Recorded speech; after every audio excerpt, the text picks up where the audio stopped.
As-Sunnah, As-Sunnah, As-Sunnah Foundation. As-Sunnah, As-Sunnah, As-Sunnah Foundation. আসসালামু আলাইকুম রহমতুল্লাহি ওয়া বারাকাতুহু। আলহামদুলিল্লাহ, সালাতু ওয়াসসালামু আলা রাসূলিল্লাহ, বাদ। সুপ্রিয় দর্শক শ্রোতা ভাই বোন, দেশ কিংবা প্রবাস যে যেখান থেকে দেখছেন, আপনাদের সকলকে সাদর আমন্ত্রণ জানাচ্ছি আস-সুন্নাহ ফাউন্ডেশনের স্টুডিও থেকে। আপনারা দেখছেন আস-সুন্নাহ ফাউন্ডেশনের স্টুডিও থেকে সরাসরি আয়োজিত সাপ্তাহিক সরাসরি প্রশ্নোত্তরমূলক অনুষ্ঠান শরঈ সমাধানের 241তম পর্ব। আলহামদুলিল্লাহ, দেখতে দেখতে 250তম পর্বের দিকে আমরা এগিয়ে যাচ্ছি ধীরে ধীরে আল্লাহ তাআলার অশেষ অনুগ্রহে। দীর্ঘ প্রায় 5 বছর হতে চলেছে এই লাইভ অনুষ্ঠানটি আমরা কন্টিনিউ করেছি মহান রব্বে করিমের একান্ত কৃপায়, একান্ত দয়া, এবং সেই সাথে আপনাদের সকলের আমাদের সাথে উপস্থিত থাকা অনেক দর্শক আছেন যারা প্রথম লাইভ থেকে আজও আমাদের সাথেই আছেন। আল্লাহ রাব্বুল আলামিন আপনাদেরকে সর্বোত্তম বিনিময় দান করুন এবং কোরআন এবং হাদিসের আলোকে আমাদের জীবনকে আলোকিত করার, সুগঠিত করার তৌফিক দান করুন। প্রিয় দর্শক, আলহামদুলিল্লাহ, আস-সুন্নাহ ফাউন্ডেশনের দুইটি আপডেট আপনাদেরকে দেওয়ার মতো।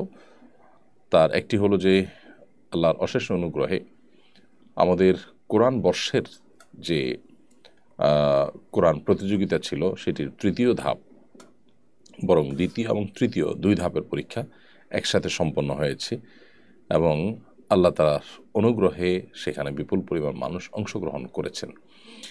ইনশাআল্লাহ যথারীতি চতুর্থ ধাপ অনুষ্ঠিত হবে 2 মাস পর, এবং আপনারা চতুর্থ ধাপের জন্য 19তম পারা থেকে নিয়ে 6 পারা ভালো করে অর্থ সহকারে বুঝে পড়ার চেষ্টা করুন। শুধুমাত্র অর্থ ভালো করে বুঝে পড়লে ইনশাআল্লাহ বিদিনিল্লাহ আপনারা এই পরীক্ষা অংশগ্রহণ করার জন্য ক্যাপাবল হবেন, আল্লাহ চান তো। সেই সাথে উত্তরবঙ্গের বন্যায়ও আস-সুন্নাহ ফাউন্ডেশনের ত্রাণ কার্যক্রম শুরু হয়েছে গেল কয়েকদিন যাবৎ, এবং ইনশাআল্লাহ আরও কয়েকদিন আমাদের সেখানে ত্রাণ তৎপরতা অব্যাহত থাকবে। এদিকে ফেনী, নোয়াখালী, লক্ষ্মীপুর এলাকাতে পুনর্বাসনের কাজ আমরা ইতিমধ্যে শুরু করে দিয়েছি। আল্লাহ রাব্বুল আলামিন আমাদের সমস্ত কাজগুলোকে কবুল এবং মঞ্জুর করুন। চলুন তাহলে আমরা যে সমস্ত প্রশ্ন পেয়েছি সেগুলোর উত্তর দেওয়ার কাজটি শুরু করে দিই। প্রথম প্রশ্ন, আমার কাছ থেকে একজন কিছু টাকা পাবে, টাকাগুলো আমি তাকে মোবাইল ব্যাংকিংয়ের মাধ্যমে পাঠাবো, এক্ষেত্রে আমি কি তাকে ক্যাশ আউটে খরচ দিতে বাধ্য? আপনার কাছ থেকে কেউ যদি টাকা পান তাহলে তার কাছে টাকা পৌঁছানোর খরচ আপনাকেই দিতে হবে। আপনি যদি মোবাইল ব্যাংকিংয়ের মধ্যে টাকা দেন তাহলে সেক্ষেত্রে আপনি তার কাছ থেকে যদি 10,000 টাকা ধার নিয়ে থাকেন, ক্যাশ নিয়েছেন, অথবা ব্যাংকে 10,000 টাকা আপনি গোটাই পেয়েছেন, তাহলে পরিশোধের সময় আপনি তাকে ওই 10,000 টাকা যাতে তিনি পরিপূর্ণভাবে পান সে ব্যবস্থা আপনি করবেন। অর্থাৎ ক্যাশ আউটের টাকা বা পৌঁছানোর যে অতিরিক্ত খরচ সেটা আপনাকে বহন করতে হবে। আর যদি তিনি আপনাকে মোবাইল ব্যাংকিংয়ের মাধ্যমে 10,000 দিয়ে থাকেন, সেখান থেকে ক্যাশ আউটের খরচ আলাদা তিনি না দিয়ে থাকেন, অর্থাৎ পুরো 10,000 আপনি উঠাতে পারেননি, তাহলে এখন আপনি যেটুকু তার কাছ থেকে গ্রহণ করেছেন ততটুকু আপনি পাঠাবেন। হ্যাঁ, যদি আপনি ক্যাশ আউটের টাকা এক্ষেত্রে, অর্থাৎ তিনি আপনাকে ক্যাশ আউট টাকা দেননি যখন ধার দিয়েছিলেন, এখন আপনি তাকে ক্যাশ আউটের টাকাটা প্লাস করে দেন, তাহলে সেটা আপনার জন্য জায়েজ আছে। অর্থাৎ ঋণ নেওয়ার পর পরিশোধের সময় যদি কেউ একটু বাড়িয়ে দেন, সেটি নাজায়েজ কিংবা হারাম নয়, সরাসরি সুদ সেটি হবে না। আমার পরিচিত একজন ট্রান্সজেন্ডার হওয়ার পথে সে হরমোনাল ইনজেকশন গ্রহণ করেছে, আমার করণীয় কি? দুর্ভাগ্যজনক, কিছু মানুষ আছে যাদের সাইকিয়াট্রিস্টের সাথে দেখা করা দরকার, তাদের সার্ভিস নেওয়া দরকার, কাউন্সেলিং করানো দরকার, এবং নিয়মতান্ত্রিক কাউন্সেলিংয়ের মাধ্যমে যে মানুষগুলো সুস্থ হওয়ার কথা তারা অনেকেই ভুল পথে চলে যাচ্ছেন। ইতিমধ্যে পৃথিবীতে অনেকেই আছেন যারা ইতিমধ্যে এরকম নিজের রূপান্তর করে, জেন্ডারকে পরিবর্তন করে নিয়মিত যেহেতু হরমোনাল ইনজেকশন নিতে হয় এবং এটা যেমন ব্যয়বহুল তেমনি এর বহু সাইড এফেক্টও আছে, আত্মহত্যার পথে পা বাড়িয়েছে এরকম বহু মানুষের কথা আমরা জানি। আল্লাহ রাব্বুল আলামিন যে স্বাভাবিক প্রকৃতি দিয়ে আমাদেরকে সৃষ্টি করেছেন, এই প্রকৃতির বাইরে কোথাও গিয়ে মানুষ আসলে সুখ, প্রশান্তি যেটাকে আমরা বলি, সেটা আসলে কখনো অনুভব করতে পারে না। সাময়িক মানুষ নিজে অনেক কিছু করতে পারে, মানুষের কাছে আল্লাহ তাআলা জ্ঞান, বুদ্ধি, টেকনোলজি দিয়েছে, সেটার কারণে হেয়ালিপনা করে মানুষ অনেক কিছুই করতে চায়, দিন শেষে আসলে তাকে হার মানতে হয়। অতএব আপনার বন্ধুকে যদি ভালো কোনো কাউন্সিলর দিয়ে কাউন্সিলিং করতে পারেন, সেটা খুব বেশি ভালো হয়। আল্লাহ তাআলা তাকে হেদায়েতের পথে আনুন এবং তার আল্লাহ তাআলা সুচিকিৎসার বন্দোবস্ত করুন। এ জাতীয় পরিস্থিতিতে সাধারণত একবার যদি এই ট্র্যাকে ঢোকা হয়, তাহলে সেক্ষেত্রে আজীবন এই হরমোনাল ইনজেকশনগুলো নিয়ে যেতে হয় এবং যেমন একদিকে ব্যয়বহুল, তেমনি সাইড এফেক্ট আছে নানামুখী। এটার জন্য সংশ্লিষ্ট বিষয়ে অনেক ডক্টর এদেশে আছেন যারা কাজ করছেন। এর মধ্যে অনেকে আছেন খুবই ধার্মিক, রিলিজিয়াস। তাদের শরণাপন্ন তিনি হতে পারেন, আপনি তাদেরকে সাহায্য করতে পারেন। আমরা দোয়া করি আল্লাহ রাব্বুল আলামিন তার এই সমস্যা থেকে বেরিয়ে আসার তৌফিক দান করুন তাকে। এমডি তালহা ইসলাম আপনি লিখেছেন, আমার ছোট বোন একটি হারাম রিলেশনে রয়েছে। আমি ওর মোবাইল চেক করে তা জানতে পেরেছি। আমি ওর মোবাইল চেক করলাম, এই কারণে কি আমার গুনাহ হবে? ওর আইডি কি আমার মোবাইলে লগ ইন দিতে পারবো? দেখুন, নিজের অধীনস্থ কেউ, সেটা ছোট ভাই বোন হতে পারে, ছেলে মেয়ে হতে পারে, এদের ব্যাপারে নজরদারি করা, তাদের ব্যাপারে বিশেষভাবে তাদের প্রাইভেসিগুলোতেও আপনার তদারকির দৃষ্টিতে তাদের ভালোর জন্য নজরদারি করা, এটা নাজায়েজ কিংবা হারাম কাজ নয়। ব্যাপারটি রাষ্ট্রের গোয়েন্দাগিরির মতো।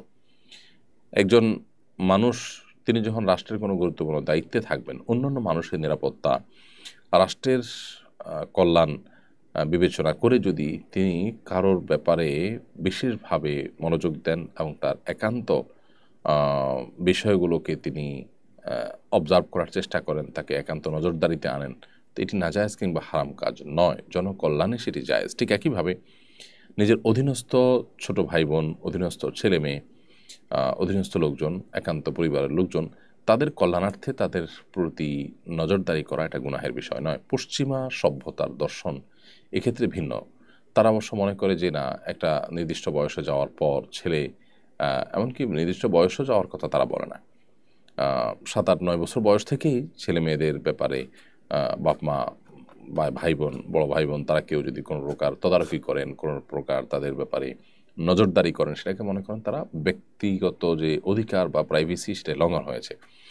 তাদের এই থিওরি, তাদের যে সমাজ, তাদের যে পরিবার ব্যবস্থা, তাদের যে অন্যান্য দিকগুলো আছে, সেদিক থেকে তাদেরকে মোটেও সুখী কিংবা সমৃদ্ধ করতে পারেনি। বরং এই জায়গাটাতে এসে তারা অতি উদার হয়ে, অতি মানবিক হতে গিয়ে, অতি ব্যক্তি স্বাধীনতা এটি ফলাতে গিয়ে তারা কিন্তু নানা দিক থেকে সাফার করছে। এর মধ্যে একটা হলো যে অল্প বয়সেই কিন্তু সন্তানদের মধ্যে ডিপ্রেশন চলে আসছে। যা খুশি তা করার যে প্রবণতা, যে বয়সে তার ভালো মন্দ বোঝার কথা না, সে বয়সে সে যা খুশি তা করা শুরু যখন করে দেয়, দিন শেষে তার জন্য আসলে কল্যাণকর কোনো কিছু বয়ে আসে না। এই জায়গাতে ইসলামী দর্শনটা হলো যে অভিভাবক হিসাবে আপনি আপনার ছেলে মেয়ে, আপনার ভাই বোন, তাদের যদি অন্যায় পথে যাচ্ছে বলে মনে হয়, তাহলে আপনি তদারকি করতে পারবেন। তবে সেটি শুধুই তাদের অন্যায় পথ থেকে বিরত রাখবার প্রয়োজনে, সেই স্বার্থে। এছাড়া চাইলেই আপনি তার সমস্ত প্রাইভেসি লঙ্ঘন করবেন, সেটার কথা কিন্তু ইসলাম বলে না। তার সতর আছে, তার ব্যক্তিগত অন্যান্য বিষয় আছে, এগুলো আপনি চাইলেই লঙ্ঘন করার অধিকার ইসলাম আপনাকে দেয়নি। তো এই যে তার আইডি প্রতি নজরদারি করা, তার গতিবিধির প্রতি খেয়াল করা, কার সাথে যাচ্ছে, কী বই পড়ছে, এগুলো অবশ্যই আপনার শুধু আপনার জন্য জায়েজ নয়, বরং এটা আপনার দায়িত্বের মধ্যে পড়ে তার কল্যাণ বিবেচনা করে। একটা ছোট শিশু, সে নিজের ভালো মন্দ বোঝে না, সে যদি আগুন ধরতে চায়, তাহলে আমরা তাকে কিন্তু আগুন ধরতে দেবো না। সেদিন মোমবাতিতে জ্বলা আগুন ধরতে চায়, ছুরি ধরতে চায়, আমরা তাকে কিন্তু বাধা দিব। কেন? কারণ সে নিজের ভালো মন্দ বোঝে না। ঠিক একইভাবে নিজের অধীনস্থ ছোট ভাই বোন, ছেলে মেয়ে, তাদের কল্যাণ অকল্যাণের পথ তাদের পরিপূর্ণভাবে বোঝার মতো, পরখ করবার মতো বয়স না হওয়ার কারণে অভিভাবকদের সেখানে কিন্তু ইন্টারফেয়ার করার প্রয়োজনীয়তা রয়েছে। যারাই এ ব্যাপারে যথেষ্ট নজরদারি করেছেন, তাদের পরিবারের ছেলেমেয়েরা অবশ্যই নজরদারির ক্ষেত্রে যে শরিয়ার নিয়ম মেনটেন করতে, অনেকে অতিরিক্ত বাড়াবাড়ি করে, অতিরিক্ত কড়াকড়ি করে শরিয়ার সীমানাও লঙ্ঘন করে ফেলেন, সেক্ষেত্রে তাকে সেটার জন্য অবশ্যই সাফারার হতে হয়। কিন্তু যারা শরিয়ার নির্দেশনাকে মেনে ব্যালেন্স করে কাজটি করেন, তাদের সন্তানরা সাধারণত বকে যাওয়ার হাত থেকে রক্ষা পায়। আজ থেকে 2 দশক 3 দশক আগে আমাদের দেশের যদি আমরা যে কালচার ছিল, সেটার দিকে খেয়াল করে দেখব যে বাবা মা তাদের সন্তানদের খুব বেশি নজরদারিতে রাখতেন, তাদের তদারকিতে রাখতেন। সেই সন্তানরা কিন্তু বড় হওয়ার পর বাবা মার প্রতি কোনো বিরক্তি প্রকাশ করেনি, বরং তারা অনেক খুশি হয়েছেন যে বাবা মার তদারকির কারণে তাদের অনেক কল্যাণ বয়ে এসছে। আজ আমরা পশ্চিমা সভ্যতার প্রভাবে আমাদের সমাজে অনেকেই অতি উদার হতে দেখা যায় সন্তানদের ব্যাপারে, অধীনস্থদের ব্যাপারে। এর কুফলও কিন্তু আমাদের চোখের সামনে আমরা অনবরত দেখতে পাচ্ছি, চতুর্পাশে দেখতে পাচ্ছি, কদিন পরপরই দেখতে পাই যে বাবা মার কীভাবে অবাধ্য হয়ে যায় ছেলেমেয়েরা, ভাই বোনরা। এবং পশ্চিমা দুনিয়াতে যে বৃদ্ধাশ্রমের কালচার ডেভেলপ হয়েছে এবং বৃদ্ধরা একাকী নিঃসঙ্গ জীবন তারা কাটিয়ে ফেলছে, এসবগুলো তাদের ওই যে অতি স্বাধীনতার যে ব্যাপার তাদের মধ্যে রয়েছে তার কুফল তারা কিন্তু ভোগ করছে। এই জায়গায় আমাদেরকে অবশ্যই শরিয়ার যে নিয়মনীতি আছে সেগুলোকে মেনে ব্যালেন্স করতে হবে। স্বামী মারা গেলে কিংবা তালাক দিলে স্ত্রী ইদ্যতকে ইংরেজি ক্যালেন্ডার অনুযায়ী হিসেব করবেন নাকি হিজরি ক্যালেন্ডার হিসেবে হিসেব করবেন? একইভাবে সন্তানের দুধ পানের মেয়াদ ও আকিকার তারিখ নির্ধারণের বিষয়েও জানতে চাচ্ছি। স্বামী মারা যাওয়ার পর যদি তালাক দিলে স্ত্রীর যে ইদ্যতের ব্যাপার আছে, তাহলে সেই ইদ্যতটা তাকে পালন করতে হবে কিসের ভিত্তিতে? উত্তর হলো যে এটি হবে ইংরেজি মাসে নয়, বরং এটি হবে চান্দ্রবর্ষের আলোকে। শরিয়ার যত হিসেব নিকেশ আছে সমস্ত হিসেব নিকেশগুলো হবে চান্দ্রবর্ষের আলোকে, হিজরি ক্যালেন্ডার আলোকে হবে। অতএব 4 মাস 10 দিন ইদ্যত পালন করতে হবে একজন স্বামী হারানো স্ত্রীকে, অর্থাৎ যার স্বামী মারা গেছেন সেই স্ত্রীকে। তিনি 4 মাস 10 দিন যে পালন করবেন, এই 4 মাস 10 দিন হবে হলো চান্দ্র মাসের 4 মাস, অর্থাৎ 4 চান্দ্র মাস এবং আরও 10 দিন। ঠিক একইভাবে কেউ তালাকপ্রাপ্ত হলে 3টি মাসিক তার পার হবে, কিংবা 3 মাস চান্দ্র মাস তিনি পার করবেন। সন্তান দুধ পালন করার ক্ষেত্রে 2 বছর দুধ পান করাতে পারবেন। আল্লাহ রাব্বুল আলামিন বলেছেন যে ওয়ালিদাতু ইরদি'না আওলাদাহুন্না হাওলাইনি কামিলাইনি লিমান আরাদা আন ইউতিম্মা আর-রাদা'a। মায়েরা তাদের সন্তানকে যারা পরিপূর্ণভাবে দুধ পানের পুরো সময়টা পান করাতে চান তারা 2 বছর দুধ পান করাতে পারবেন। এখানে 2 বছর বলতে চন্দ্রবর্ষের আলোকে 2 বছর। সম্প্রতি ব্রাহ্মণবাড়িয়া একজন প্রসিদ্ধ মাজারপন্থী আলেমের উপর হামলা হয়েছে, যদিও তিনি শারীরিকভাবে আঘাতপ্রাপ্ত হননি। বিষয়টাকে আপনি কীভাবে দেখবেন? দেখুন, খুবই দুর্ভাগ্যজনক বিষয় হিসাবে দেখব এবং অনাকাঙ্ক্ষিত ঘটনা হিসাবে দেখব। যে পন্থী হন না কেন তাকে আঘাতপ্রাপ্ত করা, কে বা কারা করেছে আমরা জানি না, কী কারণে হয়েছে সেটাও জানি না। এটি সন্দেহাতীতভাবে দুর্ভাগ্যজনক, এটি কোনো অবস্থাতেই গ্রহণযোগ্য নয়। একটা কথা আমরা সবসময় বলি, ইসলাম কখনো আমাদেরকে আইন হাতে তুলে নিতে বলে না। সাহাবা ইকরামের জীবনে যে সমস্ত ঘটনা ঘটেছে সেগুলো নবী করিম সাল্লাল্লাহু আলাইহি ওয়াসাল্লামের নির্দেশনায় যখন তিনি বিচারিক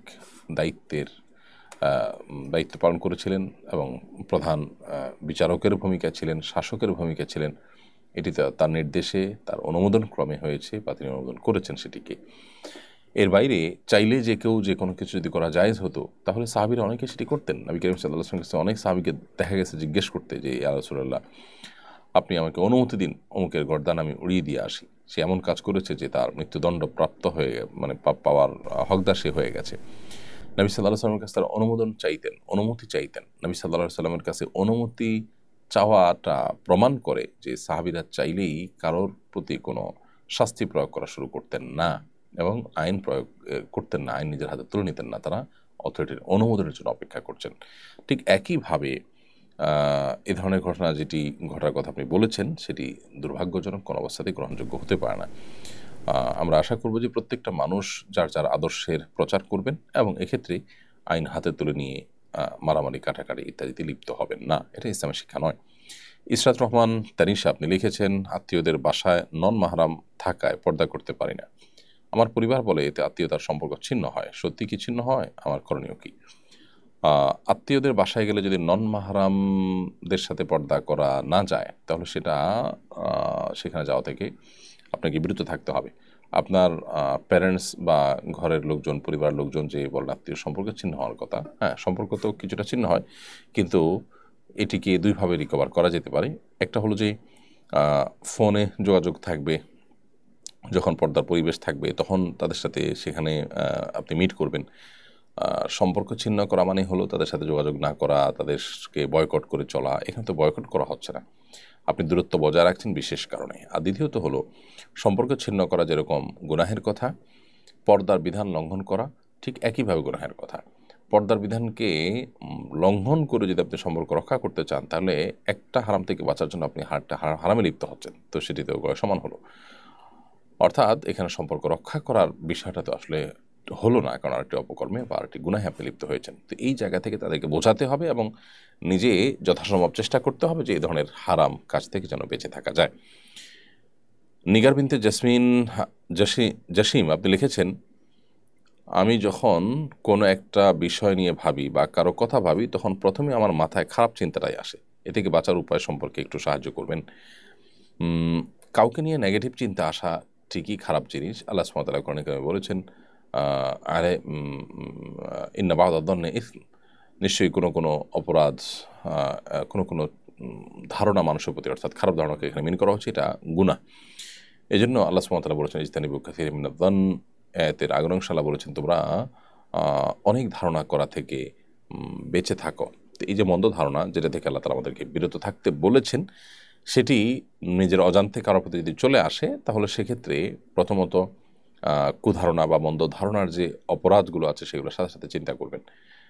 সে আয়াত, সে হাদিসগুলো আপনি আপনার স্মৃতিপটে সবসময় যেন ভেসে ওঠে সেই ব্যবস্থা রাখবেন, বিভিন্ন জায়গায় লিখে রাখতে পারেন। তাহলে আশা করা যায় যে আপনি কারোর পরে বাজে চিন্তা করছেন, সাথে সাথে আপনি যখনই আয়াত এবং হাদিসগুলোকে স্মরণ করবেন আপনার মধ্যে কিছুটা হলেও ইনশাআল্লাহ বিদিনিল্লাহ ভিন্ন চিন্তা চলে আসবে, অর্থাৎ অপরাধ বোধ আপনার মধ্যে জাগ্রত হবে। আশা করা যায় এর মাধ্যমে আপনি আস্তে আস্তে বাজে চিন্তার যে টেন্ডেন্সি সেখান থেকে, এই প্রবণতা থেকে আপনি বেরিয়ে আসতে পারবেন ইনশাআল্লাহ তাআলা। সমকামীদের সমর্থকদের কেন পাঠ্যপুস্তক প্রণয়ন করতে দিতে চান না আপনারা? তারা যদি যোগ্য হয় তারা কেন পাঠ্যপুস্তক প্রণয়নের ভূমিকা রাখতে পারবেন না? প্রথম কথা হলো যে ভাই, যোগ্য মানুষের তো অভাব নেই দেশে, আলহামদুলিল্লাহ অনেক রকমের যোগ্য মানুষই আছে। আমরা দেখেছি বহু যোগ্য মানুষ আছেন যারা বিশেষ কোনো এজেন্ডা বাস্তবায়ন করেন না, বিশেষ কোনো এজেন্ডার জন্য, প্রকল্পের জন্য টাকা পয়সা নেন না, বিক্রি হয়ে যান না। এই মানুষগুলো তাদেরকে অমূল্যায়ন করা হয়, তাদেরকে খুব একটা গুরুত্ব দেওয়া হয় না। দ্বিতীয়ত হলো যে লেখকের আদর্শ এবং চিন্তাধারা এটা তার লেখনীতে ফুটে ওঠে এবং পাঠকের মধ্যে সেটি কিন্তু সংক্রমিত হয়। এবং সেই সাথে আরেকটা গুরুত্বপূর্ণ বিষয় হলো যে আমাদের সন্তানদের ভবিষ্যৎকে আমরা আসলে বিকৃত চিন্তার মানুষদের হাতে ছেড়ে দিতে পারি না। পশ্চিমা পৃথিবীতে অনেক অভিভাবকরা রাস্তাঘাটে কিন্তু বেরিয়ে এসেছেন, তারা রীতিমতো এ ধরনের বিকৃত চিন্তা চেতনার বিরুদ্ধে তারা প্রতিবাদ করছেন, বিক্ষোভ করছেন, কারণ এর কুফলগুলো তারা দেখতে পাচ্ছেন নিজের সামনে, যে সন্তান কিভাবে ধ্বংস হয়ে গেছে, শেষ হয়ে গেছে। রূপান্তরিত হয়ে যাওয়া সন্তানের পরিস্থিতি দেখে অভিভাবকের একটা টিভি অনুষ্ঠানে কান্নাকাটি করা, সম্ভবত আমেরিকাতে, এর ভিডিও বেশ ভাইরাল হয়েছে বেশ কিছুদিন আগে। তো যে জিনিসটি তারা ধ্বংসের পরে বুঝতে পেরেছে সেটি আমাদের আগে থেকেই বোঝার সুযোগ তৈরি হয়েছে, কারণ আল্লাহ তাআলা আমাদেরকে সতর্ক করেছেন। শয়তানের চক্রান্তগুলোর মধ্যে থেকে একটা হলো যে ফালায়ুগাইয়িরান্না খালকাল্লাহ, সে আল্লাহর সৃষ্টিকে পরিবর্তন করতে চায়।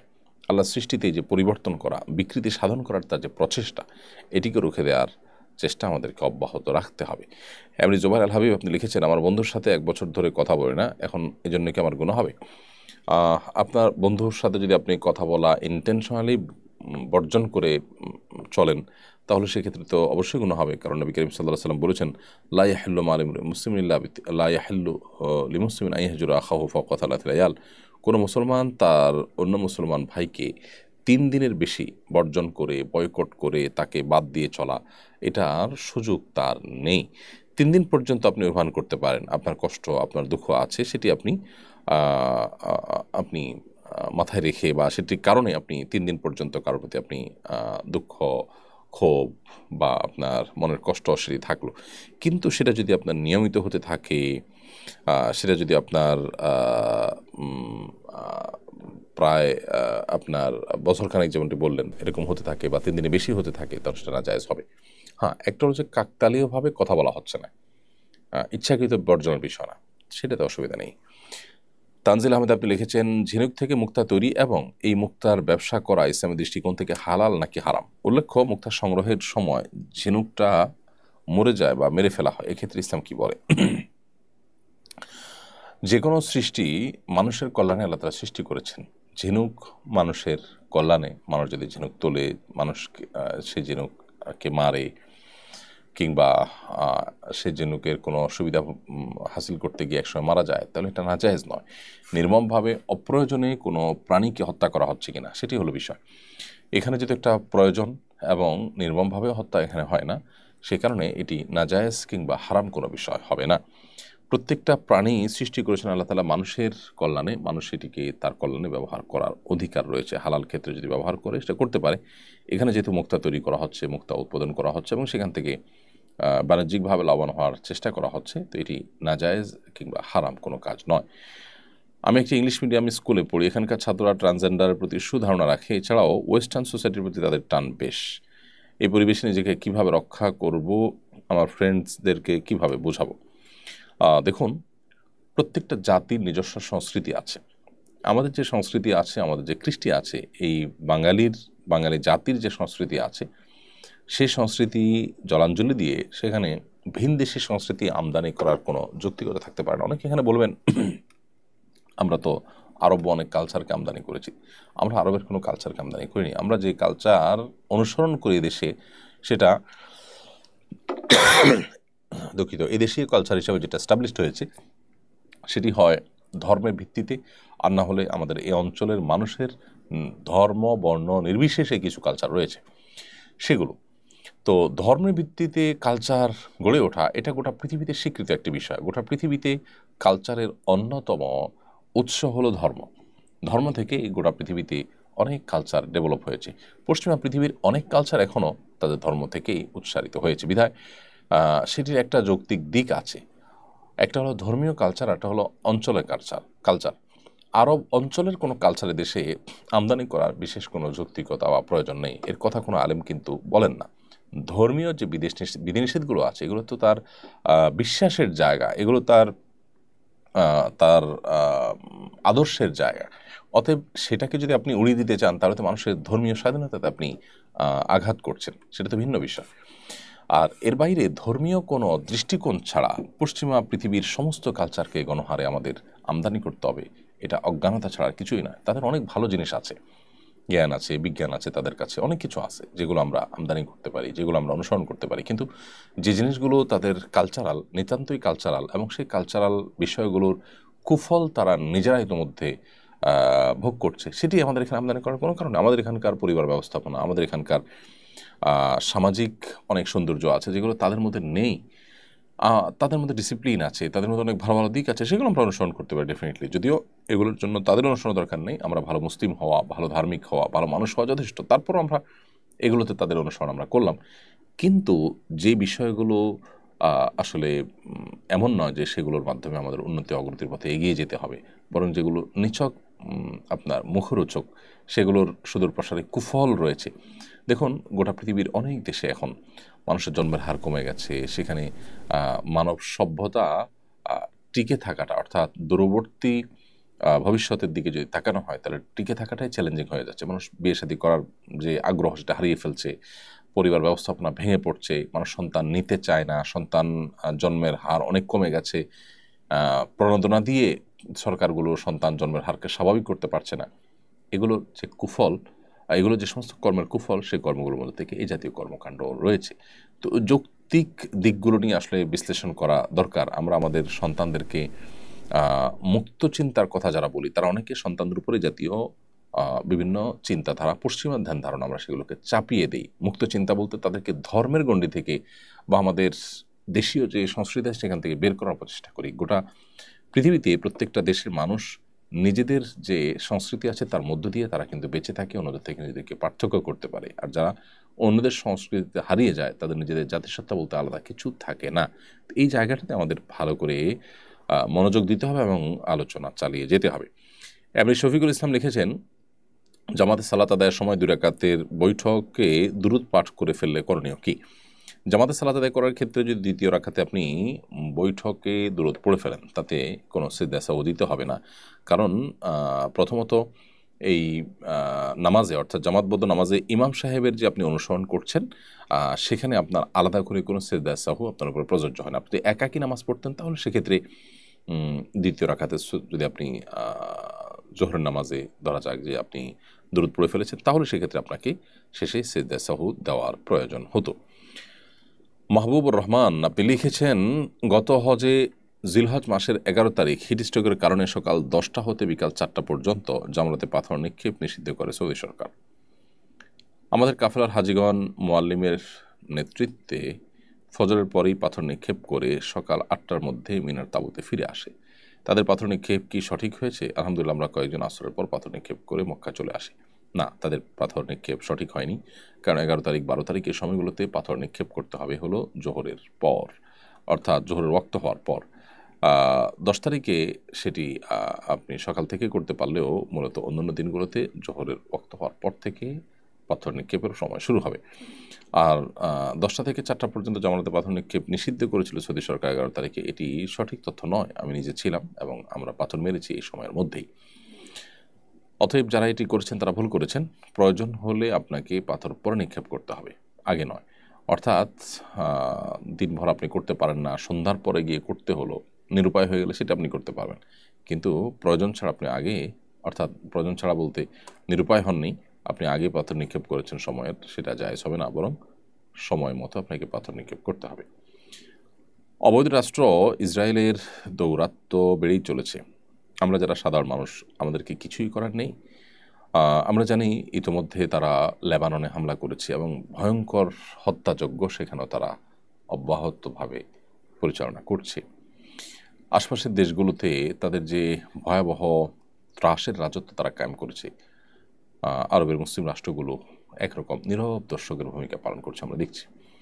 সমস্ত মুসলিম রাষ্ট্রগুলো যদি সক্রিয় ভূমিকা রাখতো, সবাই যদি দায়িত্বশীল ভূমিকা রাখতো, তাহলে অনেক আগেই কিন্তু তাদের এই দৌরাত্ম্যকে থামানো যেত। সাধারণ মানুষ হিসাবে আমরা আমাদের জায়গা থেকে অনবরত তাদের বিরুদ্ধে প্রতিবাদকে অব্যাহত রাখা এবং শক্তিশালী একটি ভূমিকা তাদেরকে থামানোর জন্য তাদের পণ্য বয়কট করা, সেটি আমাদের অব্যাহত রাখতে হবে খুব ভালোভাবে। আমরা যদি পণ্য বয়কটটাকে খুব জোরে সোরে অব্যাহত রাখতে পারি, আশা করা যায় যে তাদের উপরে অনেকটা প্রভাব পণ্য বয়কটের কারণে হয়েছে। তাদের পণ্যগুলো গোটা বিশ্বে যদি আমরা বয়কট করা শুরু করি, প্রত্যেক মানবতাবাদী মানুষ, অন্য ধর্মাবলম্বীদেরকেও যদি উৎসাহিত করে নিজেরাও যদি সেটাকে মেনে চলি, তাহলে সেক্ষেত্রে অনেকটাই তারা কোণঠাসা হবে এবং এই অস্ত্রটা আমাদের হাতে অনেক বড় অস্ত্র, যেটার সুদূর প্রসারী ফসল আমরা পাবো যদি আমরা সঠিকভাবে এটাকে ইমপ্লিমেন্ট করতে পারি। দুঃখজনক হলো আমরা অনেকেই সেটা সাময়িক সময়ের জন্য বর্জন করলো, আবার আমরা যে সে হয়ে যাই এবং অনেকটা হেয়ালিপনা, অনেকটা বেখেয়ালি এবং খামখেয়ালি হয়ে কাজ করি আমরা, খামখেয়ালি হয়ে পড়ি যে এখানে আমাদের একটা দায়বদ্ধতা আছে, এখানে আমাদের একটা আবেগের জায়গা আছে, নৈতিক জায়গা আছে, সেটা আমরা ভুলে যাই, আবার আমরা যে সে হয়ে যাই। তো ওখানে আমাদের একটু বেশিরভাগ ফোকাস করা দরকার। শিমলার সাথী আপনি লিখেছেন, আমার ছেলের বয়স 4 বছর, ওর অনেক রাগ, অনেক জেদ, সে কাউকে দেখতে পারে না, আমাদেরও দেখতে পারে না, আমি পাগল হয়ে যাচ্ছি, পরামর্শ দিয়ে বাজিতে করবেন। বন্য শিমলা, আল্লাহ তাআলা আপনার ছেলেকে পরিপূর্ণভাবে সুস্থ করুন, আমরা তার জন্য দোয়া করি। এবং এই জাতীয় সমস্যাগুলোকে আপনি ডাক্তারি যে ট্রিটমেন্ট আছে, অর্থাৎ সাইকিয়াট্রিস্ট ইত্যাদি দেখানোর দরকার। সেটার পাশাপাশি আপনি যে কাজটি করতে পারেন সেটা হলো যে আপনি তাকে কোনো ভালো রাকির মাধ্যমে রুকিয়া করান, কারণ ভালো কোনো রাকি যদি রুকিয়া করেন, আশা করা যায় এই জাতীয় সমস্যাগুলোর সমাধান হবে। ইতিমধ্যে আমরা অনেককে দেখেছি যে তাদের এই জাতীয় সমস্যাগুলো খুব ভালোভাবে তারা সমাধান করতে পেরেছেন। অতএব ভালো কোনো রাকির শরণাপন্ন হবেন। আপনি সোশ্যাল মিডিয়াতে যদি সার্চ করেন তাহলে দেখতে পাবেন বহু রাকির তথ্য পাবেন, রুকিয়া সাপোর্ট গ্রুপ আছে অনেকগুলো, সেগুলো থেকে আপনি সহযোগিতা নিতে পারেন। আমরা দোয়া করি আবারও আল্লাহ আপনার সন্তানকে পরিপূর্ণ সুস্থতা দান করুন। মেহরিন ইসরাত আপনি লিখেছেন, আমরা 2 বোন, ভাই নেই। আমার বাবা ইন্তেকালের আগে তার সমস্ত সম্পদ আমাদের 2 বোনের নামে ওসিয়ত করেছেন, আমার বাবার কি গুনাহ হবে? বোন মেহরিন, আপনার বাবা মৃত্যুর আগে তার সমস্ত সম্পদ আপনাদের 2 বোনকে দিয়ে গেছেন, সেটি এক জিনিস, আর ওসিয়ত করে গেছেন আরেকটা জিনিস। যদি দিয়ে যান তাহলে সেটা জায়েজ আছে, সন্তানদেরকে তিনি সমতা বজায় রেখে সম্পদ যা খুশি তা গিফট করতেই পারেন। কিন্তু ওসিয়ত যদি করেন তাহলে সেটা অনুচিত হয়েছে। কারণ হলো নবী করিম সাল্লাল্লাহু আলাইহি ওয়াসাল্লামের হাদিস রয়েছে, কোনো মানুষ যদি তার ওয়ারিসদের জন্য ওসিয়ত করেন সেটা জায়েজ নয়। আপনার যদি ওয়ারিস আপনার বাবার, অর্থাৎ তার সম্পদে আপনাদের ভাগ আছে, জীবদ্দশায় তিনি উপঢৌকন দিতে পারেন, মৃত্যুর পর আবার ওসিয়ত করবেন, আপনারা তো ভাগ পাবেনই, আবার ওসিয়ত যদি করেন আলাদা করে, তো সেটা কিন্তু জায়েজ নয়। এক্ষেত্রে যেহেতু আপনাদের অন্য কোনো ওয়ারিস নাই, শরিয়ার আইনের আলোকে আপনাদের 2 বোনের 2/3 পাওয়ার কথা সর্বোচ্চ বাবার সম্পদের, আর বাকি যেটা আছে 1/3 সেটা আর কে আছেন আত্মীয় স্বজন তাদেরকে দেখে কোরআন সুন্নাহর আলোকে কার কার হিস্সা সেখানে আছে না আছে তাদের মধ্যে বন্টন করতে হবে।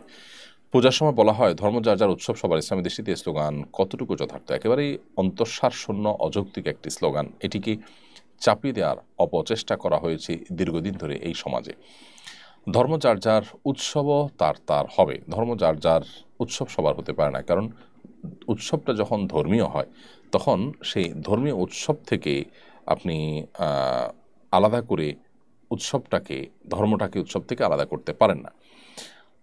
বিধায় যার যার ধর্ম তিনি পালন করবেন, যার যার ধর্মীয় উৎসবও তিনি পালন করবেন। আমাদের পরস্পর প্রতি শ্রদ্ধাশীল অথবা একে অন্যের ধর্মীয় যে স্বাধীনতা আছে সেটির জন্য তার উৎসবে আমাকে সামিল হওয়ার কোনো প্রয়োজন নেই। আমরা দেখেছি যে অনেকে ভিন্ন ধর্মীদের উৎসবে সামিল হয়ে উদারতার জাহির করতে গেছেন, আবার রাজনৈতিক প্রয়োজনে তাদের উপরে হামলা করতেও সেই মানুষগুলোর কিন্তু দ্বিধা করতে দেখা যায় না। তো আসলে এভাবে ধরে বেঁধে বা শো অফ করে সামাজিক সম্প্রীতি সৃষ্টি করা যায় না। ইসলামের প্রকৃত শিক্ষা যদি আপনি প্রচার করতে পারেন তাহলে সেক্ষেত্রে সেটাই কিন্তু যথেষ্ট হবে আমাদের সমাজে ভিন্ন চিন্তার বা ভিন্ন ধর্মের মানুষের প্রতি মুসলমানদের যে আপনার সাম্প্রদায়িক সম্প্রীতি, মুসলমানদের যে ভালোবাসা সেটাকে প্রতিষ্ঠিত করবার জন্য। মোহাম্মদ তারিকুল ইসলাম লিখেছেন, সমকামিতার গুনাহ কি তওবা করলে মাফ হবে? হ্যাঁ, এমন কোনো অপরাধ নেই যেটি আল্লাহ তাআলা তওবা করলে মাফ করবেন না। কেউ এই অপরাধে লিপ্ত হয়েছেন, আল্লাহর কাছে যদি কায়মুল হককে মাফ চান, আল্লাহ তাআলা আশা করে যে মাফ করবেন। কারণ হক নষ্ট করে থাকলে তার ক্ষমাটাও গুরুত্বপূর্ণ এক্ষেত্রে। আর যে কোনো অপরাধের জন্য আল্লাহ সুবহানাহু ওয়া তাআলার কাছে মাফ চাইলে মাফ করবেন। এমন কোনো অপরাধ পৃথিবীতে নেই যেটি আল্লাহর কাছে মাফ চাইলে তওবা করে ফিরে আসলে অনুতপ্ত হয়ে লজ্জিত হয়ে ক্ষমা চাইলে আল্লাহ মাফ করবেন না। নিপা আক্তার আপনি লিখেছেন, আমার বাচ্চা অসুস্থ ছিল, সে সময় আল্লাহর সাথে ওয়াদা করেছিলাম ছেলেকে হাফিজি পড়াবো। আমরা অনেক চেষ্টা করেছি কিন্তু তার পড়া হচ্ছে না, এখন আমরা কি করব? অসুবিধা নেই, আপনি চেষ্টা করেছেন, এ জাতীয় নিয়ত, এ জাতীয় ইচ্ছা এটা যদি কেউ পূরণ করতে না পারে কারণে গুনাহ হবে না। আপনি চেষ্টা করেছেন, কিন্তু সন্তান যদি সেটা না করতে পারে, অনেকের মেমোরাইজ করার ক্ষমতা কম থাকে, তো এখন আপনি বাচ্চাকে জোরপূর্বক হাফিজ বানানোর চেষ্টা করা কিংবা তার উপরে টর্চার করা এর কোনো যৌক্তিকতা নেই, এবং এর কারণে আপনার কোনো গুনাহ হবে না যে আপনি আপনার প্রতিশ্রুতি রক্ষা করতে পারেননি বা আপনার নিয়তকে পূরণ করতে পারেননি। কারণ মানুষ কোনো ভালো কাজ করার নিয়ত করলে সেটা পূরণ করতে না পারলে তার কোনো গুনাহ হয় না, বরং আপনি নিয়ত করেছেন, কোনো কারণে পূরণ করতে পারেন নাই, আপনি ওই কাজটি করলে যে সওয়াব পেতেন এখন সেই সওয়াব পেয়ে যাবেন। অবশ্য যদি আপনি শপথ করে থাকেন, মানত করে থাকেন, তাহলে সেটি পূরণ করতে পারেননি, সেজন্য আপনি কাফারা আদায় করে দেবেন, এর কারণে কোনো গুনাহ হবে না। শপথ আদায় করেছেন, সেটা রক্ষা করতে পারেন না, তাহলে 3টি রোজা আপনি রাখবেন অথবা 10 জন মিসকিনকে আপনি খাদ্য দান করবেন, যেটা আপনার জন্য যথেষ্ট হয়ে যাবে ইনশাআল্লাহ তাআলা, যদি আপনি শপথ করেন। আর যদি এমনি নিয়ত করেছেন, আল্লাহর কসম করে বলেননি বা আমার এটা হলে এটা করবো এরকম মানতও করেননি, তাহলে সেক্ষেত্রে এখানে আপনার কিছুই করতে হবে না এবং কোনো গুনাহ হবে না। প্রিয় দর্শক, দেখতে দেখতে আমরা অনুষ্ঠানের ঠিক মাঝামাঝি পর্যায়ে চলে এসেছি। সময় হয়েছে ছোট্ট একটি বিরতিতে যাওয়ার। বিরতির পর আবারও আমরা ইনশাআল্লাহ ফিরে আসবো সেরাই সমাধান অনুষ্ঠানে। সে পর্যন্ত আমাদের সঙ্গেই থাকবেন। অসহায় দরিদ্রদের দারিদ্র্য দূরীকরণ ও স্বাবলম্বীকরণের লক্ষ্যে আসুন্নাহ ফাউন্ডেশন পরিচালনা করছে স্বাবলম্বীকরণ প্রকল্প। স্বাবলম্বীকরণ প্রকল্পের আওতায় এ যাবৎ প্রায় 3000 মানুষকে প্রশিক্ষণ ও স্বাবলম্বীকরণ উপকরণ প্রদান করা হয়েছে। আপনার জাকাতের অর্থে স্বাবলম্বী হতে পারে অসহায় দরিদ্র মানুষ। আসুন্নাহ ফাউন্ডেশনের জাকাত তহবিলে জাকাত পাঠাতে ভিজিট করুন www.asunnahfoundation.org/donate/zakat। প্রিয় দর্শক, বিরতির পর আবারও আপনাদেরকে স্বাগতম জানাচ্ছি সেরাই সমাধান অনুষ্ঠানে। আমরা বিরতির আগে অনেকগুলো প্রশ্নের উত্তর দিয়েছি। এ পর্যায়ে যে প্রশ্ন আমার সামনে দেখতে পাচ্ছি সেটা হলো বিনতে বেনজির এআইডি থেকে আপনি লিখেছেন, আমি কোরআন প্রতিযোগিতার প্রথম 3 ধাপে অংশগ্রহণ করিনি, পরবর্তী ধাপ থেকে অংশগ্রহণ করতে পারবো কিনা? হ্যাঁ, আপনি চাইলে এখন যে ধাপ চলমান আছে 4র্থ ধাপ, সেখানে আপনি অংশগ্রহণ করতে পারেন। অর্থাৎ 19তম পারা থেকে নিয়ে 6 পারা 24তম পারা পর্যন্ত এই 6 পারার পরীক্ষা আগামী 2 মাস পর অনুষ্ঠিত হবে ইনশাআল্লাহ, সেখানে আপনি অংশগ্রহণ করতে পারবেন। আপনার আগের পর্বগুলোর কোনো নাম্বার পরবর্তী পর্বগুলোতে যুক্ত হবে না, প্রত্যেকটা পর্বই স্বতন্ত্র প্রতিযোগিতা হিসাবে বিবেচিত হবে। এমনকি ফাইনাল যে প্রতিযোগিতা আগামী রমাদানে হবে ইনশাআল্লাহ, সেটার জন্য আগে থেকে আপনার প্রতিযোগিতায় অংশগ্রহণ করা জরুরি নয়, বরং এটাতে আপনি সাধারণভাবে অংশগ্রহণ করতে পারবেন। শেখ রাজ হোসেন আপনি লিখেছেন, স্ত্রী যদি মহরের টাকা নিতে না চান তাহলে করণীয় কি? স্ত্রী মহরের টাকা নিতে কেন চাইবেন না? মহর ধার্য হয়েছে, এটা তার অধিকার। অনেক সময় এটি লাজুকতার কারণে হয়ে থাকে, অনেক সময় এটি ভালোবাসার আতিশয্য একটা পর্যায়ে এটি নিতে চান না, বিশেষ করে আমাদের দেশে মেয়েরা অনেক সহজ সরল হয়ে থাকেন সেজন্য।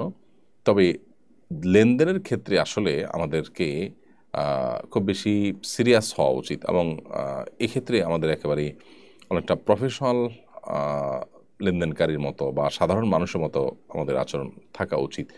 একটি প্রবাদ আছে আরবিতে, তাআমালু কাল আজানিবি ও তাআশারু কাল আকারিবি। আপনি যখন লেনদেন করবেন তখন আপনি অচেনা মানুষের মতো লেনদেন করবেন, অর্থাৎ এখানে ক্লিয়ার কাট থাকতে হবে, কারণ এগুলো পরবর্তীতে আর কোনো ঝামেলার পথকে রুদ্ধ করে দেয় যদি আমরা এইভাবে করি।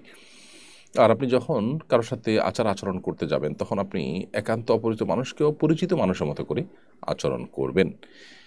খুবই চমৎকার একটি কথা। অতএব স্ত্রীর উচিত স্বামীর মহর টাকা নেওয়া, সেখান থেকে স্বামীকে কিছু গিফট করলেন, কিছু ফেরত দিলেন, বা কিছু বা রেখে দিলেন, পরবর্তীতে তার যখন সুযোগ হয় স্বামীকে কোনো উপকার করা সেটা করলেন।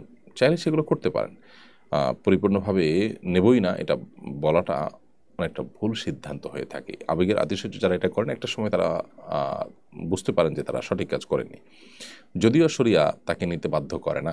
কোনো স্ত্রী যদি বলেন যে হ্যাঁ আমি মহরের টাকা পুরোটা মাফ করে দিয়েছি, তো আপনি সেটা গ্রহণ করতে পারেন, কোনো অসুবিধা নেই।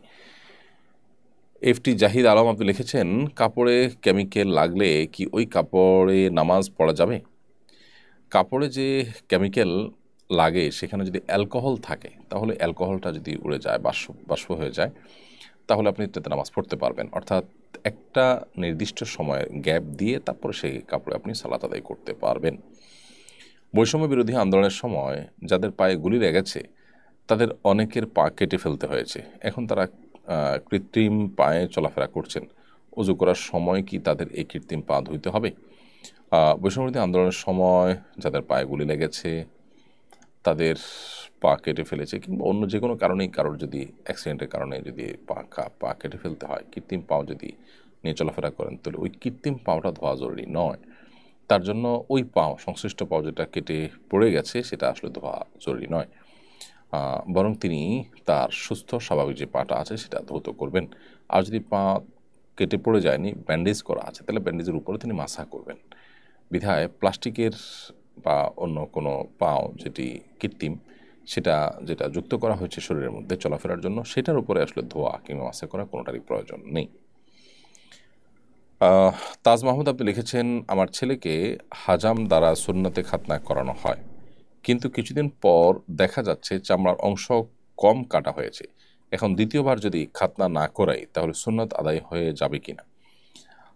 সামান্য অংশ কম কাটা হলে অসুবিধা নেই, কিন্তু খাতনার যে উদ্দেশ্য সেটি যদি সাধিত না হয়, ধরা যাক যে পেশাব করলে ওই ভাঁজে ভাঁজে সেটি লেগে থাকে, এ জাতীয় সমস্যা যদি থাকে তাহলে সেক্ষেত্রে খাতনা করানো দরকার।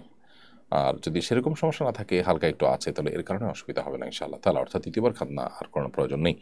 কোনো মুসলমান পূজার সময় শুভেচ্ছা জানাতে পারবেন কিনা? পূজার সময় অন্য ধর্মাবলম্বীদের সাথে আমাদের সৌজন্যতার অন্য সব দিকগুলো আমরা যথাযথভাবে বজায় রাখবো, কিন্তু আগ বেড়ে তাদের পূজার উপলক্ষে শুভেচ্ছা জানানো, তাদের পুজোর কাজে সহযোগিতা করতে যাওয়া, কিংবা তোরণ নির্মাণ করে তাদেরকে শুভেচ্ছা প্রকাশ করা, এগুলো অন্যায় কাজ। কেন অন্যায় কাজ? কারণ হলো তারা পুজোর মাধ্যমে শিরকে লিপ্ত হচ্ছে, যেটি আল্লাহর কাছে সবচেয়ে অপরাধ। আপনি বিশ্বাস করেন, আপনার ঈমানের প্রশ্ন এটি। সেখানে আপনি তাদের সেটার কল্যাণ কামনা করছেন। ব্যাপারটা এরকম যে একজন মানুষ খুন করছেন, আপনি তার শুভেচ্ছা জানাচ্ছেন, হ্যাঁ তোমার কাজটা ভালোভাবে তুমি করতে পারো। আপনি যদি বিশ্বাস করেন খুন করা অন্যায়, তাহলে সেক্ষেত্রে আপনি কখন এটা বলতে পারেন না, হ্যাঁ আপনি আইন হাতে তুলে নেবেন না, সেই জায়গা থেকে হয়তো আপনি তার উপরে চড়াও হতে যাবেন না। কেউ কোনো পাপের কাজ করতে যাচ্ছে, জেনা করতে যাচ্ছে, ব্যভিচার করতে যাচ্ছে, আপনি হয়তো তার উপরে আইন হাতে তুলে নিতে যাবেন না, কিন্তু এর মানে এই না তারটা সে করবে, যথাযথভাবে তার বিচার হবে। ঠিক একইভাবে কেউ শিরকে লিপ্ত হবে, আল্লাহ তাআলা তার বিচার করবেন, আপনি সেখানে বিচার করতে যাবেন না, এটা ভিন্ন বিষয়। কিন্তু তাই বলে আপনি তার সেই কাজে সহায়কের ভূমিকা, এটা আপনি কখনো নিতে পারেন না। এটা নেওয়া মানে হলো আপনি যে আদর্শ আছে, আপনার যে বিশ্বাস আছে, ঈমান আছে, সেই ঈমানের সাথে আপনি বেঈমানি করলেন, অর্থাৎ আপনার ঈমানের জায়গা থেকে আপনি টলে গেলেন এবং সরে গেলেন, যেটি অনুচিত একটি কাজ। এরপরে আবু আর ইউ এআইডি থেকে আপনি লিখেছেন, সময় বা যুগকে খারাপ কিছু বললে ইমান ভেঙে যাবে কিনা? না, ইমান ভাঙবে না। তবে সময় বা যুগকে গালমন্দ করতে নবী সাল্লাল্লাহু আলাইহি ওয়াসাল্লাম নিষেধ করেছেন। তিনি বলেছেন লা তাসুব্বুদ-দাহর ওয়া আনাদ-দাহর, তোমরা সময়কে গালি দিবে না। আল্লাহ সুবহানাহু ওয়া তাআলা বলেছেন আমি সময়, অর্থাৎ আমি সময়কে নিয়ন্ত্রণ করি, সময়কে কন্ট্রোল আমিই করি। সো তোমরা এই সময়কে গালি দিও না, এটা গুনাহের কথা।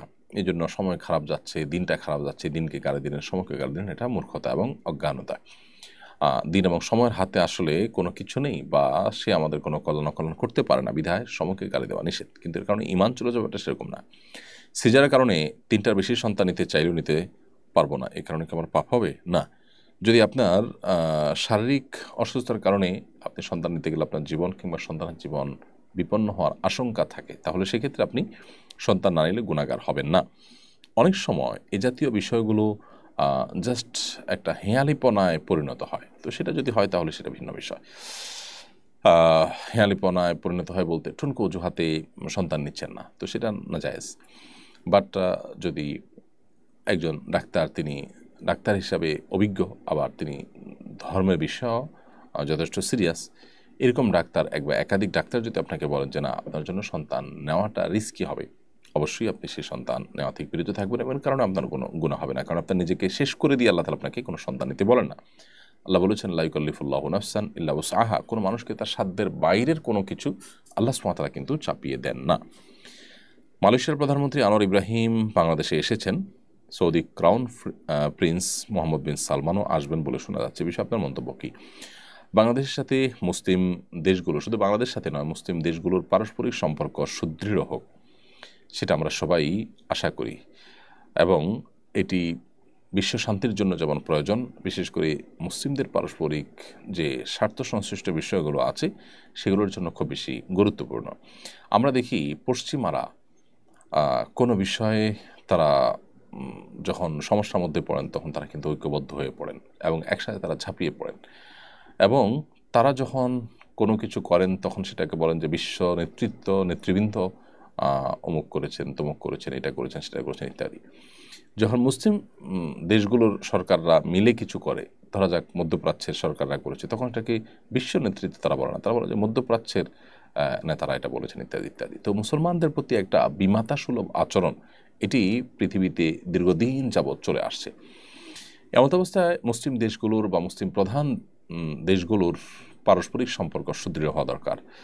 সেই কারণে এই ধরনের আসা যাওয়াটাকে আমরা ভালোভাবে দেখছি, এবং আমি মনে করি যে এটি আরও বাড়া উচিত এবং পারস্পরিক সহযোগিতা আরও বাড়া উচিত। সেই আশাবাদ আমি রাখি যে মুসলমানদের দেশগুলোর পারস্পরিক সম্পর্ক আরও বৃদ্ধি হবে। নাইমুজ্জামান রিয়াল, আপনি লিখেছেন অনেক মুসলিম কাঁকড়া খায়, কাঁকড়া খাওয়ার বিধান কি? দেখুন, হানাফি মাযহাব অনুযায়ী কাঁকড়া খাওয়া মাকরুহ, যদিও ইমাম শাফি রহমাতুল্লাহ মাযহাব এবং অন্যান্য মাযহাবে সেটি হালাল এবং জায়েজ। মাকরুহের মানে কিন্তু হারাম নয়, অর্থাৎ অপছন্দনীয়, না খাওয়া উত্তম। শরিয়ার একটা বিধান, অর্থাৎ সেটা অ্যাভয়েড করা উচিত। বাট খেলে যে কেউ হারামে লিপ্ত হয়েছে, কাবিরা গুনাহ লিপ্ত হয়েছেন, ব্যাপারটিকে সেভাবেও দেখার সুযোগ নেই। এরপর এমডি শাকিল মোল্লা, আপনি লিখেছেন আমার ছেলে মেয়ে হয়েছে কিন্তু আমি আকিকা করি না, আকিকা করা কি বাধ্যতামূলক? সন্তান হওয়ার পর ছেলে হলে 2টি ছাগল, মেয়ে হলে 1টি ছাগল আল্লাহর ওয়াস্তে জবাই করা 7ম দিনে, এটা আকিকা।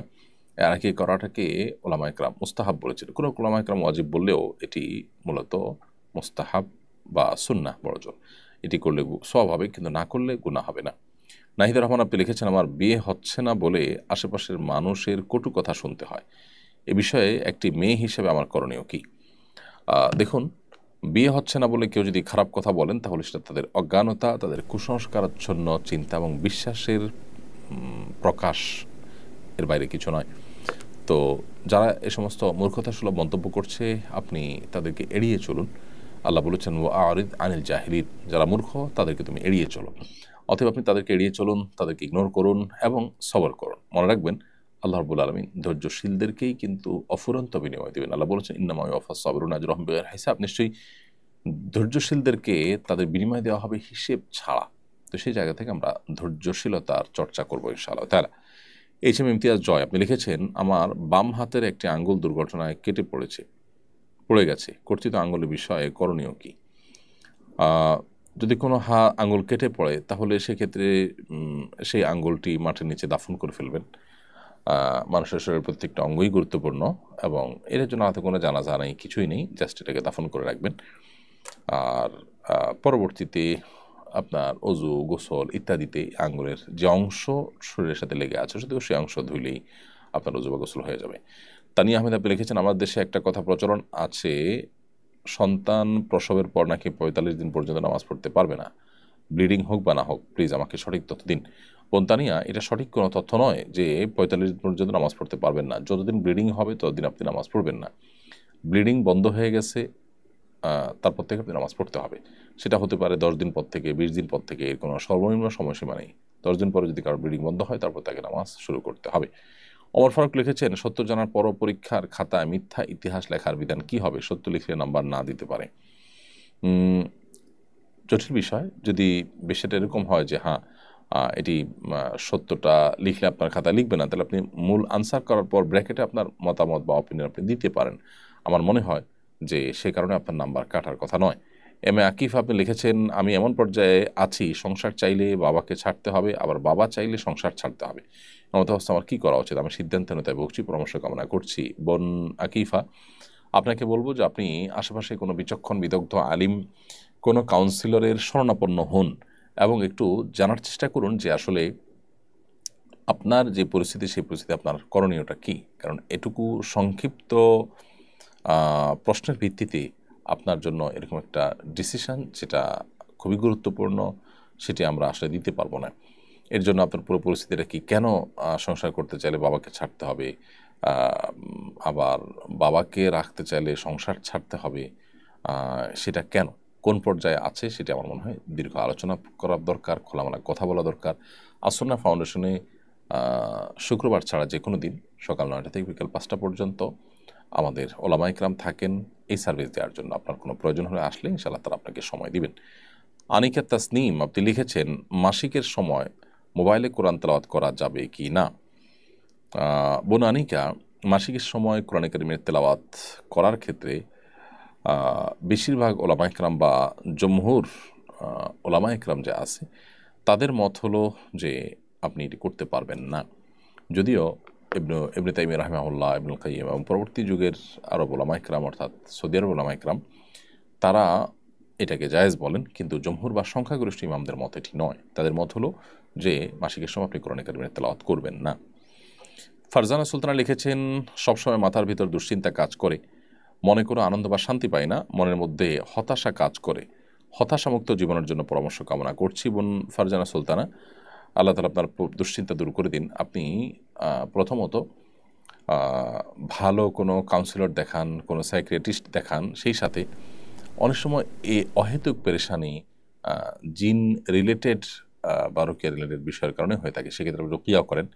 সেই সাথে নবী করিম সাল্লাল্লাহু আলাইহি ওয়াসাল্লামের একটি দোয়া আপনি নিয়মিত পড়ার চেষ্টা করেন, আল্লাহুম্মা ইন্নী আউযু বিকা মিনাল হাম্মি ওয়াল হুজন।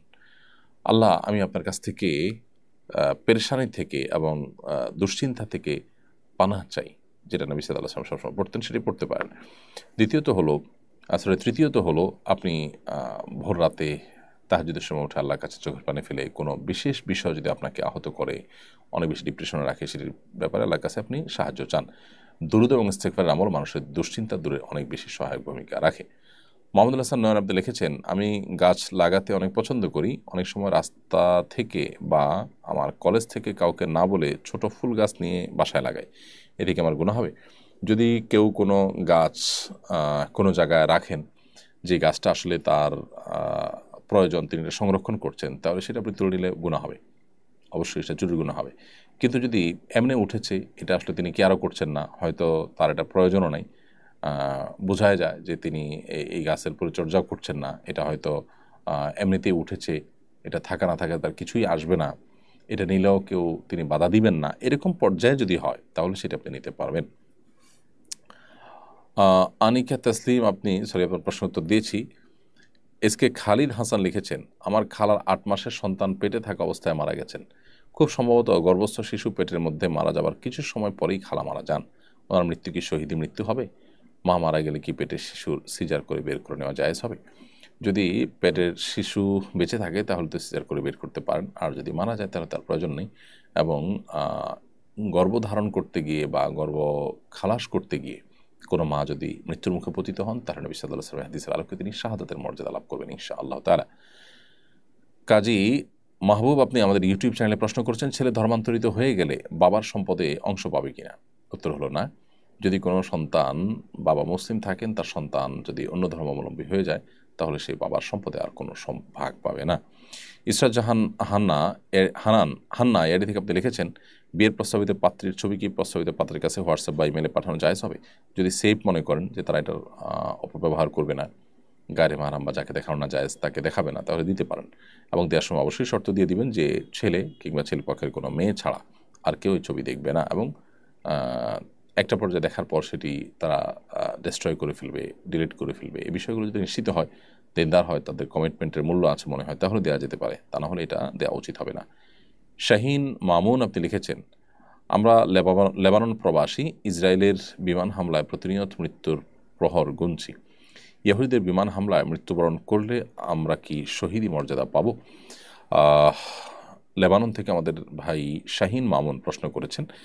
আমরা আপনার প্রতি সমবেদনা জ্ঞাপন করছি। আপনারা যে দুশ্চিন্তা এবং আপনারা যে দুর্ভাবনার মধ্যে দিনাতিপাত করছেন, অবশ্যই আপনি ইহুদিদের জুলুমের শিকার হয়ে যদি মৃত্যুবরণ করেন আপনি শাহাদাতের মর্যাদা পাবেন। আল্লাহর কাছে সে আশা আপনি রাখতে পারেন এবং শাহাদাতের মর্যাদা আপনি আশা করবেন। এবং অন্যায়কারী এবং এই পাপিষ্ঠদের বিরুদ্ধে আপনার যতটুকু শক্তি আছে, সামর্থ্য আছে, তা দিয়ে আপনি লড়াই করার চেষ্টা অব্যাহত রাখবেন।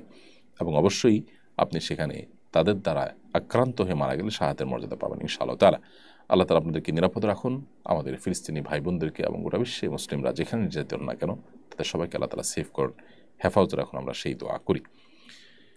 এরপরে প্রশ্ন করেছেন রুবেল, আপনি লিখেছেন, মা যদি তার সন্তানকে রেখে পরকীয়া প্রেমিককে বিয়ে করে তাহলে মায়ের প্রতি সন্তানের কোনো দায় দায়িত্ব থাকে কিনা?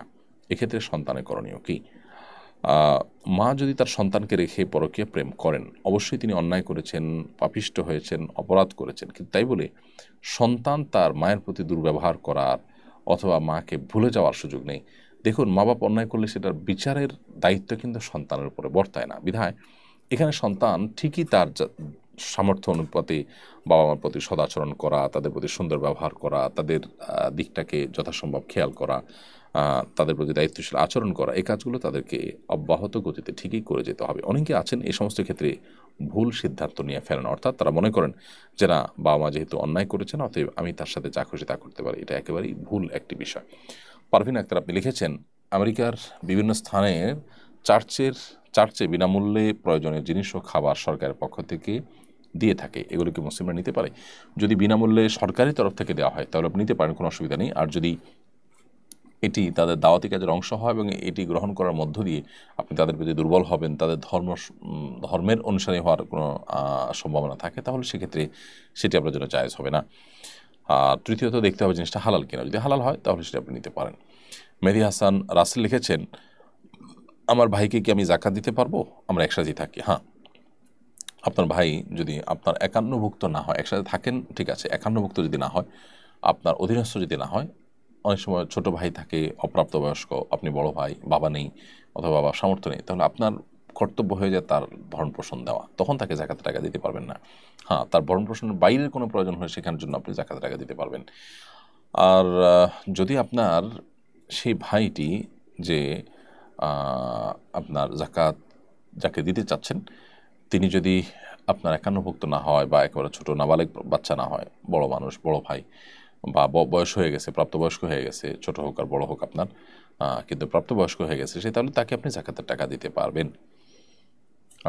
সেক্ষেত্রে এমন হতে পারে যে সে আপনার থেকে জাকাতের টাকা নিয়েছে, সেটা পেয়ে আপনার সাথে যৌথ কোনো মিলে কোনো খাবারে সে তার টাকা দিচ্ছে ওই জাকাতের টাকা, তখন সেটা নাজায়েজ হবে না আপনার টাকার সাথে মিশ্রিত হলো, কারণ সে তখন তার নিজের টাকাটা কেমন যেন দিয়েছে।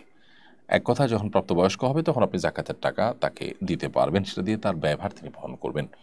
মোহাম্মদ নুরুজ্জামান আপনি লিখেছেন, আমাদের এলাকায় ইদানিং কিছু লোক দেখা যাচ্ছে যারা হাদিস অস্বীকার করে, কোরআনের দলিল ছাড়া হাদিসের রেফারেন্স মানে না, তাদের উপরে আমাদের করণীয় কি? হাদিসকে যারা অস্বীকার করে পরিপূর্ণভাবে তারা আসলে মুসলমান নয়।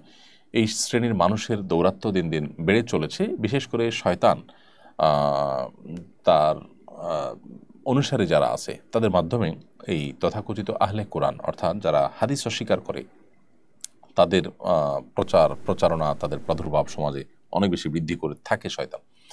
তো এদের ব্যাপারে আমাদের সতর্ক থাকতে হবে এবং হাদিস ছাড়া শুধু কোরআনে কারিমের অনুসরণ করা বা শুধু কোরআনে কারিমের আদেশ নিষেধগুলো মেনে চলা, এটা দিয়ে একজন মানুষ আসলে মুসলমান হওয়ার সুযোগ নেই। আল্লাহ তাআলা কোরআনে কারিমে কোথাও শুধু আল্লাহর আনুগত্য করতে বলেননি, গোটা কোরআনের সব জায়গায় আপনি দেখবেন আল্লাহর আনুগত্যের পাশাপাশি আল্লাহ তাআলা রাসূলের আনুগত্য করতে বলেছেন। ইন্টারেস্টিং বিষয়, আল্লাহর আনুগত্যের কথা বলার পাশাপাশি আলাদা করে রাসূলের আনুগত্যের কথা কেন বলেছেন আল্লাহ তাআলা? আল্লাহর আনুগত্যটাই তো রাসূলের আনুগত্য, তাহলে আলাদা করে কেন বললেন আতিউ আল্লাহ ওয়া আতিউ আর রাসূল, তোমরা আল্লাহর আনুগত্য করো এবং রাসূলের আনুগত্য করো?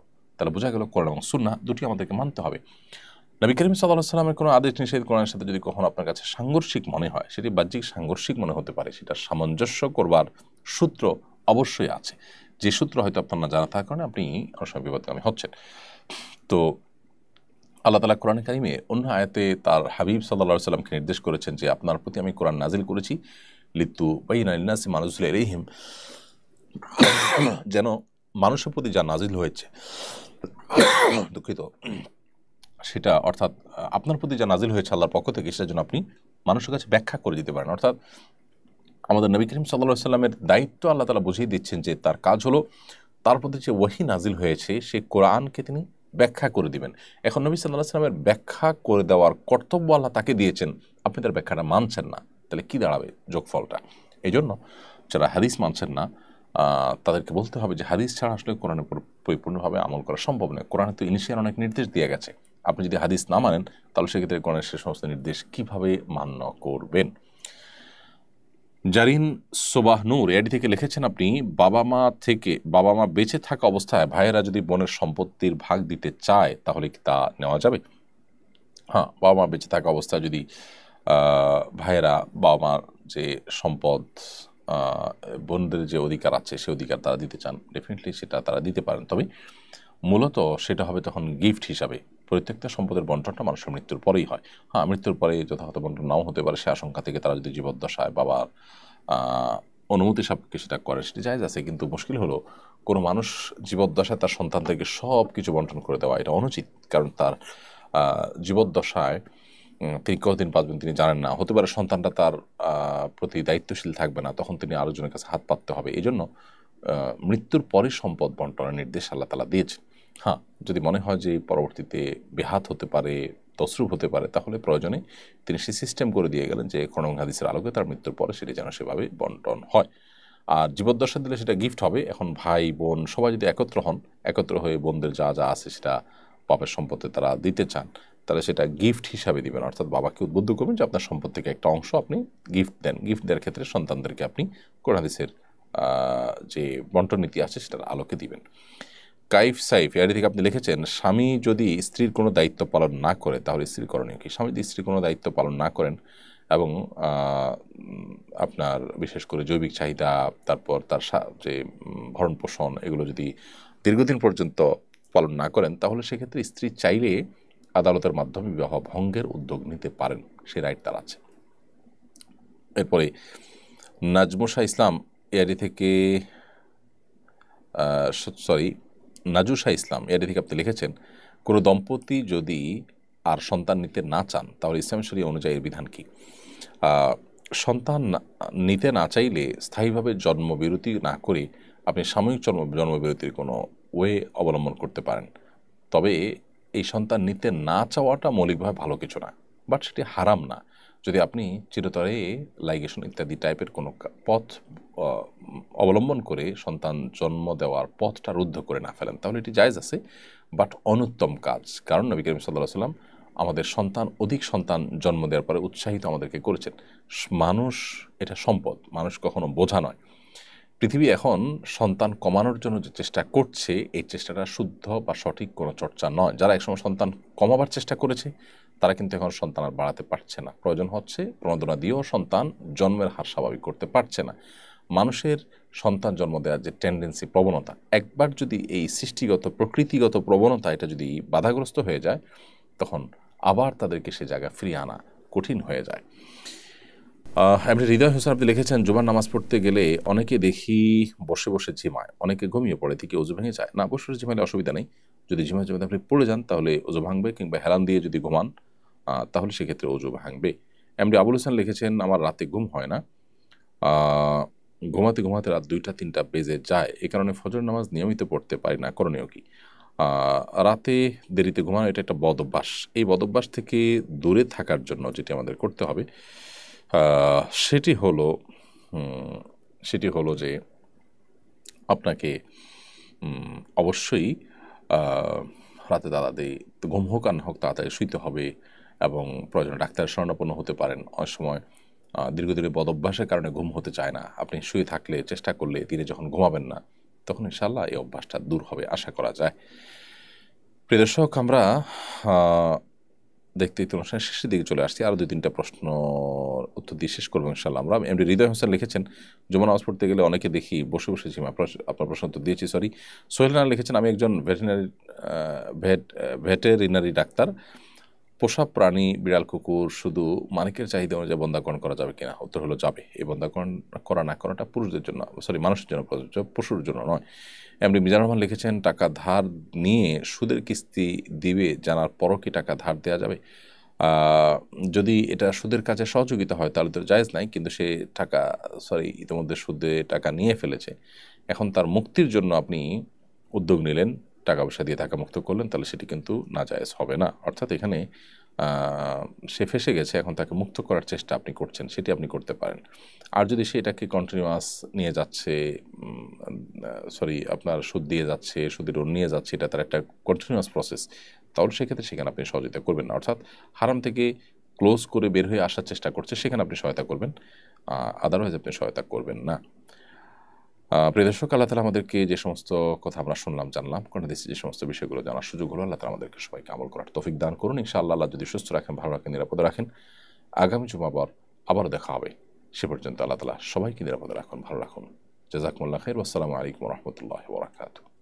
আস-সুন্নাহ ফাউন্ডেশন, উম্মার স্বার্থে